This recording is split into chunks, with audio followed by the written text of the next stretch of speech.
Terima kasih masih di Sapa Indonesia Pagi bersama saya Mario Sarung. Saudara, banjir bandang menerjang sejumlah desa di Kabupaten Kepulauan Sitaro, Sulawesi Utara pada Senin hingga Senin malam. 14 orang dinyatakan meninggal dunia akibat banjir. 4 orang masih hilang. Banjir bandang disebabkan hujan deras yang terjadi dengan durasi yang panjang ini membawa material batu besar, lumpur hingga batang kayu menyasar pemukiman warga dan perkantoran, termasuk salah satunya markas Polres Sitaro. Pemerintah daerah dibantu warga serta TNI Polri terus melakukan pencarian korban hilang.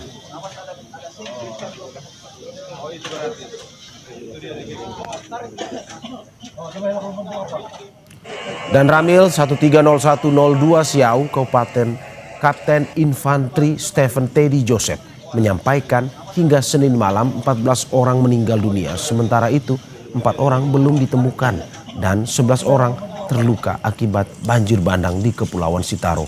Hingga kini pencarian korban masih terus dilakukan.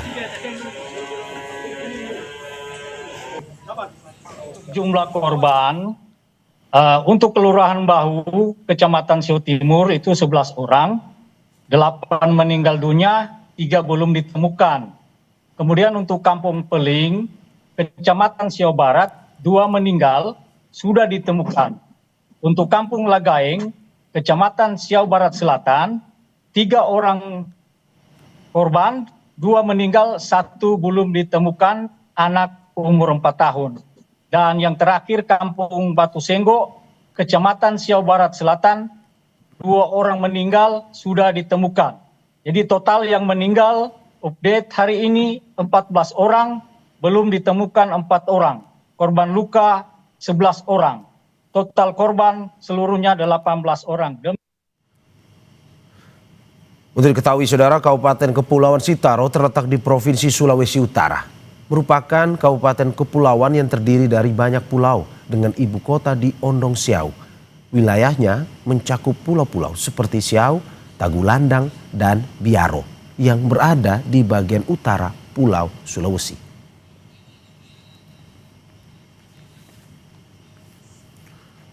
Saudara, banjir bandang yang menerjang sejumlah desa di Kabupaten Kepulauan Sitaro, Sulawesi Utara pada Senin. Untuk mengetahui perkembangan terkini termasuk penanganan dan pencarian korban, kita sudah terhubung dengan Bupati Kepulauan Sitaro, Cynthia Ingrid Kalangit. Selamat pagi Bu Cynthia. Ya, selamat pagi Pak. Terima kasih Bu, di tengah kesibukannya mau bergabung bersama kami di Sapa Indonesia Pagi. Ibu, saya langsung saja, bagaimana update hari ini? Karena dari kemarin informasinya 11 orang meninggal dan beberapa yang hilang. Kalau sampai pagi ini berapa Bu, kalau bisa diupdate kepada kita? Oh iya Pak, untuk sekarang yang meninggal 13 meninggal dunia 13 jiwa, 13 orang, dan 3 masih dilakukan pencarian. Untuk korban luka-luka ada sekitar 18 orang, 2 orang kemarin dirujuk ke Manado Pak. Oke, berarti 13 yang meninggal dan 3 orang yang hilang ya Bu ya? Oke, sampai saat ini bagaimana pencariannya? Dalam pencarian. Oke, sampai saat ini bagaimana dengan pencariannya? Kami sudah mendapatkan bantuan dari Polda dan dari Danrem di Manado, Sulawesi Utara, dan saat ini mereka sedang melakukan pencarian.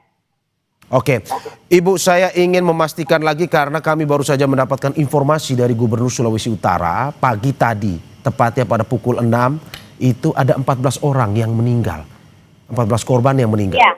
13 atau 14 Ibu sebenarnya? Sekarang 13 orang Pak. 13?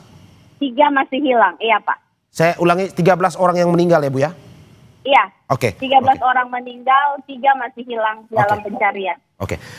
Bu, sampai saat ini bagaimana dengan mereka yang masih mengungsi ataupun rumahnya yang terdampak? Kemana mereka ditempatkan Bu? Untuk saat ini mereka mengungsi di gedung museum di Ulu Siau. Ada sekitar 261 pengungsi, dan untuk rumah yang hilang akibat banjir bandang sekitar 9 rumah Pak. Ada 9 rumah. Dan rumah yang hilang Bu? Rusak, yang hilang Pak. Berarti rumah yang hilang ini kita menjelaskannya tertimbun lumpur rata atau bagaimana tanah, Bu? Iya, tertimbun lumpur rata tanah. Hilang, Oke. Pak. Dan saat ini bagaimana penanganan para pengungsian, Bu? Untuk saat ini Pemda yang menangani semua, Pak. Kami sangat berterima kasih karena juga sudah mendapatkan bantuan dari Provinsi Sulawesi Utara, terlebih khusus Pak Gubernur dan Bapak Kapolda, sehingga kami boleh menangani untuk pengungsi dengan memberikan makanan dan tempat tidur, serta selimut dan lain-lain untuk perlengkapan para korban. Pemberian bantuan ini apakah dengan akses yang bisa dilalui atau ada keterhambatan karena mungkin saja ada akses yang tertutup lumpur atau banjir? Memang kendala kami karena lokasi ini ada di beberapa titik, Pak. Dan untuk saat ini saya berada di Kecamatan Siau Timur, terlebih khusus di Kelurahan Bahu, dan saat ini sedang melakukan penanganan pembersihan oleh alat berat. Dan ada beberapa titik lain, ada di Bumbiha, di Paseng, dan di Peling, itu juga tertimbun dengan material batu-batu besar, Pak. Batunya sebesar mobil dan terhambat di alat berat, tapi puji syukur sudah ada bantuan alat berat juga dari provinsi dan sekarang masih dalam mobilisasi, Pak. Kendala kami di lapangan karena kami tidak memiliki alat angkut untuk mengangkat alat berat. Jadi mobilisasinya hanya lewat darat. Oke, berarti mobilisasinya hanya melalui darat. Dan apakah memang sampai saat ini dari pemerintah Kabupaten Kepulauan Sitaro sendiri sudah bisa mengidentifikasi seluruh pengungsi atau ada juga pengungsi yang mungkin saja masih menyelamatkan diri secara mandiri, mengungsi mandiri? Sudah, Pak. Sudah. Kami sudah rangkul semua dan kami sudah memberikan di satu tempat yaitu di museum tersebut, Pak, seluruh pengungsi. Dan bisa dipastikan apapun yang berhubungan dengan makanan dan juga kebutuhan yang dibutuhkan oleh para pengungsi sudah terpenuhi ya, Bu ya? Sudah, Pak, sudah terpenuhi. Kami pemerintah daerah sudah menyiapkan semua, bahkan kepada anggota kepolisian dan anggota TNI, semua sudah kami siapkan. Oke, Bu, tadi Ibu menjelaskan terkait dengan alat berat apa sebenarnya yang akan dilakukan saat ini? Apakah memang untuk membuka kembali akses ataukah memperbaiki rumah ataupun wilayah-wilayah yang memang sampai saat ini terdampak dan rusak berat? Pada saat ini, Pak, seperti tampak di belakang saya, yaitu ada eksavator, Pak. Karena ada beberapa jalan yang putus. Dia tertimbun oleh material batu-batu yang besar. Saat ini saya berada di Bahu Sondang, yang jalannya terputus. Sedangkan jalan tersebut menghubungkan antara pusat kota dan di sana ada rumah sakit, Pak. Jadi kami kewalahan dalam merujuk pasien. Oke, berarti ada juga yang akses membuat pemerintah Kabupaten Kepulauan Sitaro itu susah untuk dilalui ya, Bu ya? Iya, masih ada 3 titik yang susah untuk dilalui sampai sekarang. Yang satunya ada di Paseng dan di Bumbiha. Di 3 titik tersebut masih ada pengungsi di sana, Bu? Untuk pengungsi ada beberapa, tapi mereka mengungsi ke keluarga terdekat. Yang paling parah yang di daerah ini, Pak. Oke, yang di keluarga terdekat itu untuk memastikan bantuan ke mereka, apakah sudah bisa dipastikan, Bu?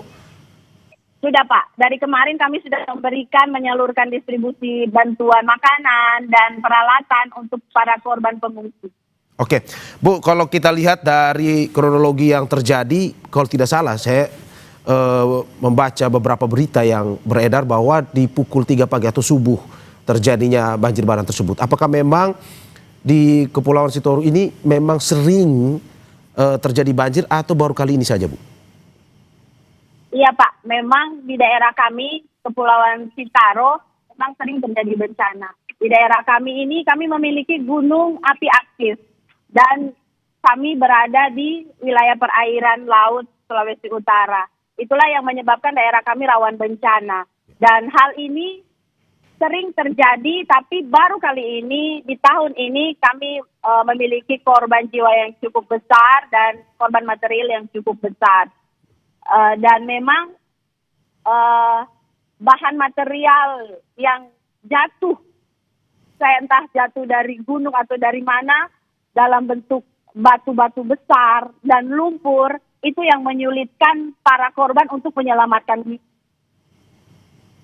Berarti ini murni karena intensitas hujan yang begitu tinggi Iya. selama hari kemarin itu Bu ya? Ya, memang pada tanggal 5 Januari intensitas hujan kurang lebih sekitar 5 sampai 6 jam hujan yang sangat deras dan tidak berhenti sehingga mengakibatkan banjir bandang dan yang terdapat di beberapa titik. Ada 9 titik Pak yang terkena.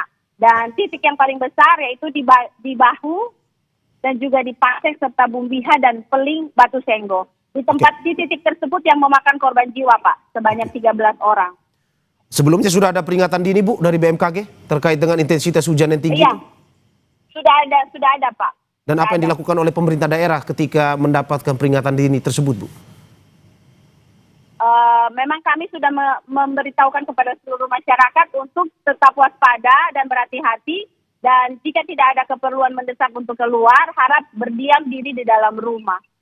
Oke, Bu, kalau saya lihat bahwa Ibu langsung mengeluarkan status tanggap darurat bencana Bu ya, terkait dengan bencana hidrometeorologi ini. Seperti apa penanganannya, terutama terkait dengan pendanaannya? Apakah memang akan lebih fokus menggunakan dana APBD Kepulauan Sitaro atau meminta juga dari Pemprov Sulut? Ya Pak, untuk saat ini kami memakai DSP yang berasal dari APBD Sitaro dan tentunya kami sangat mengharapkan bantuan dari pusat ataupun dari Provinsi Sulawesi Utara untuk dapat membantu kami supaya penanganan pasca bencana ini dapat segera selesai dilaksanakan. Berarti dengan bantuan dari APBD Provinsi Sulut, ya kita harapkan bisa secepat selesaikan ya Bu ya? Iya Pak. Oke, kedepannya seperti apa Bu? Karena kita lihat dari BMKG juga sampai saat ini juga memberikan peringatan terus terkait dengan intensitas hujan. Ke depan bagaimana dari pemerintah daerah untuk mencegah agar hal ini tidak terjadi lagi? Iya, ke depannya saya menghimbau kepada masyarakat, terutama yang tinggal di dekat aliran sungai, agar selalu waspada apabila terjadi hujan yang intensitas yang cukup tinggi. Karena daerah kita ini daerah bencana, kita tidak tahu apa yang akan terjadi ke depan, sehingga semua harus berasal dari masyarakat. Kita harus memiliki tingkat kewaspadaan yang tinggi supaya kita bisa menyelamatkan diri kita masing-masing. Dan kita harapkan apa yang disampaikan dan juga hari ini kita lihat dari lingkungan yang berada di sekitar Ibu terlihat cerah, mungkin bisa lebih cepat untuk proses penanganan itu ya Bu ya? Iya Pak. Ya. Kami sama-sama berdoa semoga proses penanganan ini bisa berlangsung dengan secepatnya. Ya. Dan korban yang hilang 3 orang itu bisa segera ditemukan. Berapa Bu batas waktu pencarian untuk korban ini Bu? Kalau disampaikan oleh BPBD juga? 14 hari Pak. 14 hari ya? Dan kalau memang bisa diperpanjang. Dan apakah wilayahnya yang menjadi satu titik saja untuk pencarian tersebut atau mungkin akan diperluas? Untuk saat ini hanya 1 titik Pak. Karena hanya di titik Bahu yang masih mencari korban yang hilang. Oke. Dan Ibu apakah sudah berkomunikasi juga dengan pihak baik itu yang mengalami korban jiwa maupun juga yang keluarga dari korban hilang itu? Iya sudah. Dari kemarin Pak saya terus bersama dengan para korban. Mulai dari pencarian, bahkan sampai mayatnya ditemukan. Dan kemarin ada beberapa korban yang sudah disemayamkan dan sudah dimakamkan. Dan untuk sisanya yang lain mungkin akan dimakamkan hari ini. Oke, kita harapkan proses penanganan lebih cepat bisa dilakukan. Dan kita sekali lagi turut berduka dari keluarga Kompas TV untuk kejadian yang menimpa di wilayah Kabupaten Kepulauan Sitaro. Ya Bu Cynthia, sekali lagi terima kasih atas waktunya Ibu. Semoga sehat selalu dan semoga penanganan bisa lebih cepat dilakukan. Terima kasih Bu Cynthia Ingrid Kalangit, Bupati Kepulauan Sitaro. Sekali lagi terima kasih.